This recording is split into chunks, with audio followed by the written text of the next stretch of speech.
नमस्कार, आप देख रहे हैं 4 PM और मैं हूं आपके साथ सिमरन। दोस्तों, जिस यूजीसी नियम को लेके अपर कास्ट के लोग शहर की सड़कों से लेके गांव की पगडंडियों तक प्रदर्शन कर रहे थे, सुप्रीम कोर्ट ने उस नियम पे रोक लगा दी है। सीजेआई सूर्यकांत सुनवाई के दौरान एक्शन में दिखे और उन्होंने रोक लगाने के लिए संविधान की धारा 142 का इस्तेमाल किया। यानी कि सीजेआई ने नए यूजीसी कानून को रोकने के लिए अपनी विशेष शक्तियों का इस्तेमाल किया है और केंद्र सरकार समेत यूजीसी को नोटिस जारी करके जवाब दाखिल करने का आदेश किया है। रोक लगते ही जहां एक और इससे अपर कास्ट को बड़ी राहत मिली है, वहीं मोदी सरकार का एजेंडा फेल होना बताया जा रहा है। कैसे सीजीआई ने कानून पे रोक लगा दी है, कैसे मोदी सरकार का एजेंडा फेल होने की बात सामने आई है, सब कुछ आपको अपनी इस 8 मिनट की रिपोर्ट में बताएंगे। दोस्तों, यूजीसी नए नियमों को लेकर के मौजूदा समय में पूरे देश में अपर कास्ट के युवा प्रदर्शन कर रहे हैं। सोशल मीडिया पे इसको लेके तगड़ी बहस चल रही है कि क्या ये नियम नया मंडल कमीशन है जो सिर्फ और सिर्फ अपर कास्ट के युवाओं को प्रताड़ित करने वाला है। हालांकि कुछ लोग, बहुत से लोग इस नियम के साथ खड़े देखे गए। कुछ ने तो यहाँ तक कह दिया है कि जिसको ये नियम पसंद नहीं है वो पाकिस्तान चले जाएं। हालांकि धरना प्रदर्शन के बीच में अब मामला सुप्रीम कोर्ट पहुंचा और सुप्रीम कोर्ट ने अब पूरे मामले पे बड़ी राहत दी है। बता दें आपको, पिछले दिनों मोदी सरकार ने यूजीसी के नए नियम बनाए कि हर कॉलेज में एक इक्वल अपॉर्चुनिटी सेंटर यानी कि ईओसी बनेगा। सुनने में बहुत अच्छा लगता है। ये सेंटर पिछले दलित और आदिवासी छात्रों की मदद करेगा, लेकिन पेंच यहाँ फंसा है कि यूजीसी में भेदभाव की परिभाषा में सिर्फ एससी, एसटी और ओबीसी को ही प्रमुखता दी। याचिकाओं में कहा गया है कि ये नियम भेदभाव खत्म करने के बजाय भेदभाव को कानूनी मान्यता दे रहे हैं। आप सबके भरोसे से हमने हमेशा मजबूत और सच्ची पत्रकारिता की है।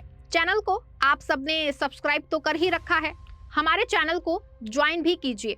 हमारे चैनल के मेन पेज पे जाइए, जहां सब्सक्राइब लिखा होता है ठीक उसी के बगल में आपको ज्वाइन का विकल्प दिखेगा। ज्वाइन बटन पे क्लिक करके पेमेंट प्रोसेस पूरा होते ही आप हमारे सफर का मजबूत हिस्सा बन जाएंगे। कोर्ट में दलील दी गई कि संविधान ने सबको सुरक्षा दी है, फिर आप सिर्फ कुछ वर्गों के लिए अलग नियम क्यों बना रहे हैं? इससे कॉलेजों के अंदर ही दो गुट बन जाएंगे और समाज में दरार आएगी। इस कानूनी लड़ाई के पीछे सड़कों का वो गुस्सा है जिसे सरकार शायद भाप नहीं पाई है। पिछले 1 महीने से देश की तमाम बड़ी यूनिवर्सिटीज, जेएनयू, डीयू, बीएचयू और हैदराबाद यूनिवर्सिटी में छात्र सड़कों पे हैं।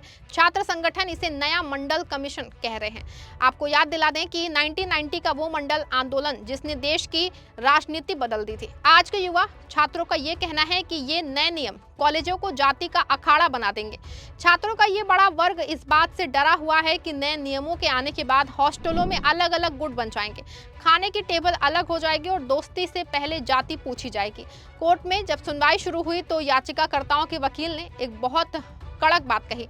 उन्होंने कहा कि भेदभाव तो किसी के साथ भी हो सकता है, फिर नियम जो है सिर्फ कुछ जातियों के लिए क्यों? सीजेआई सूर्यकांत ने इसमें मुहर लगाते हुए कहा कि हमने देखा है हॉस्टल में छात्र भाईचारे से रहते हैं, लेकिन इन नियमों से अलग हॉस्टल बनने की नौबत आ जाएगी। उन्होंने बहुत गुस्से में कहा कि ऐसा मत कीजिए, हम समाज को जोड़ने के बजाय पीछे धकेल रहे हैं। जस्टिस बागची ने भी कहा कि देश की एकता के लिए काम करना चाहिए, ना कि संस्थाओं को जातियों के नाम बांटना चाहिए। वैसे भी आपको बता दें कि राजनीतिक विशेषज्ञ और आंदोलनकारी छात्र अब इसे मंडल 2.0 का नाम दे रहे हैं। उनका तर्क है कि जिस तरह मंडल कमीशन ने नौकरियों में आरक्षण के जरिए एक बड़ी सामाजिक क्रांति की थी, ये नए नियम शिक्षा संस्थाओं के बुनियादी ढांचे को बदल देंगे। समर्थकों का कहना है कि दलित और पिछड़े छात्रों को सुरक्षा देने के लिए ये जरूरी है, लेकिन विरोधियों का कहना है कि ये वोट बैंक की राजनीति है। इस मुद्दे ने पूरे देश को 2 हिस्सों में बांट दिया है।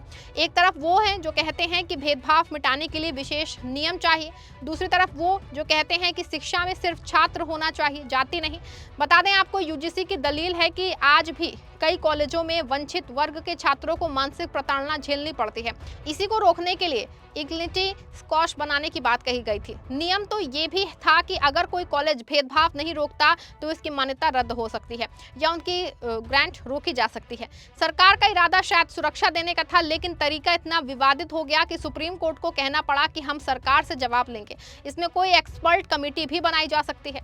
सीजीआई ने पूछा कि अगर कोई दक्षिण भारतीय छात्र उत्तर भारत के कॉलेज में आता है या उत्तर भारत का छात्र दक्षिण के कॉलेज में पढ़ने जाता है और उस पे अनुचित टिप्पणी होती है तो क्या धारा 3E में उस पे बात की गई है। वकील ने इस पे कहा कि हाँ, उन्होंने कहा कि यही हमारा कहना है कि कुछ जातियों के लिए अलग से एक धारा बनाने की जरूरत नहीं थी। एक अन्य वकील ने कोर्ट में कहा कि अगर कोई सामान्य वर्ग का छात्र पहले दिन कॉलेज आता है, उनके सीनियर्स अनुचित जाति से हैं और वो उसकी रैगिंग करते हैं, तो वो क्या करेगा? उसके लिए उन नियमों में कुछ भी नहीं है।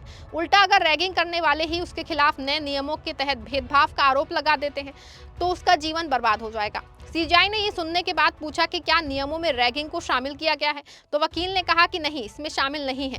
कोर्ट ने कहा कि रैगिंग को यूजीसी नियमों में क्यों शामिल नहीं किया गया और ये कैसे मान लिया कि कॉलेजों में सिर्फ जाति आधारित भेदभाव ही होता है। उन्होंने कहा कि सीनियर जूनियर के आधार पर सब जगह विभाजन है और अक्सर उत्पीड़न उसी आधार पर होता है। सीजेआई ने केंद्र सरकार की और उससे पेश सॉलिसिटर जनरल से पूछा कि जाति आधारित भेदभाव को अलग से क्यों परिभाषित किया गया। आखिर में सीजेआई ने यूजीसी के नए नियम पे रोक लगा दी और पुराने नियम को ही सही मान लिया है। आज माननीय सुप्रीम कोर्ट ने जो यूजीसी रेगुलेशंस नए नियम पास किए गए हैं उस पर सुप्रीम कोर्ट ने रोक लगाई है, उसको एबियंस में रखा है और सुप्रीम कोर्ट ने अपनी पावर्स को एक्सरसाइज करते हुए अंडर आर्टिकल 142 जो यूजीसी रेगुलेशंस 2012 हैं उनको इन ऑपरेशन किया, उनको प्रभावी किया। अगला कदम क्या रहेगा, क्योंकि इसमें सुप्रीम कोर्ट की अब सुप्रीम कोर्ट ने इस मामले में केंद्र सरकार को और सारे पक्षकारों को नोटिस जारी किया है और इस मामले की अगली सुनवाई 19 मार्च को निर्धारित की गई है। 19 मार्च को क्या कुछ होने की संभावना है? अब ये तो कोई व्यक्ति प्रेडिक्ट नहीं कर सकता है। केंद्र सरकार से जवाब मांगा है, केंद्र सरकार अपना जवाब देगी, फिर मामला आगे बढ़ेगा। अब सवाल है कि आगे क्या होगा। सुप्रीम कोर्ट ने फिलहाल इन नियमों पे स्टे लगा दिया है, यानी 2012 के पुराने नियम ही लागू रहेंगे। केंद्र सरकार और यूजीसी को 19 मार्च 2026 तक का समय दिया गया है अपना जवाब दाखिल करने के लिए। 19 मार्च को होने वाली सुनवाई ऐतिहासिक होगी। तब तक देश भर में चल रहा आंदोलन थमने वाला नहीं है। छात्र संगठनों ने चेतावनी दी है कि जब तक ये नियम पूरी तरह वापस नहीं लिए जाते, उनका विरोध जारी रहेगा। ये लड़ाई अब सिर्फ एक नियम की नहीं बल्कि देश के भविष्य और समानता के अधिकार की है। आपकी इस पूरे मामले पे क्या राय है? क्या यूजीसी के ये नियम सही थे या सुप्रीम कोर्ट ने रोक लगा दी वो सही किया? क्या देश में फिर से मंडल आंदोलन जैसा माहौल बन रहा है? कमेंट में अपनी राय दीजिए, वीडियो को शेयर करिए और लाइक करिए। धन्यवाद।